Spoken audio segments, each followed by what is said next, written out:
Despois do éxito acadado o ano pasado, a segunda edición da Mostra de Gando volveu xuntar en Xunqueira de Espadanedo a centos de persoas.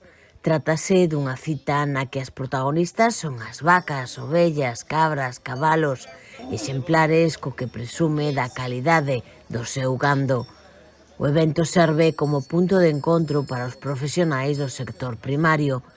Esta mostra, organizada pola Asociación Agrogandeira Espadana coa colaboración do Concello, este ano contaba cunha maior participación, máis animais e máis afluencia de público.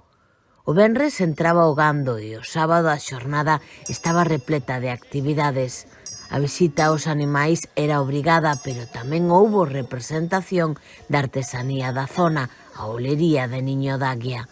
Entregáronse recoñecementos ao bo facer dos gandeiros, a súa traxectoria e a súa implicación na recuperación e mantemento do medio rural.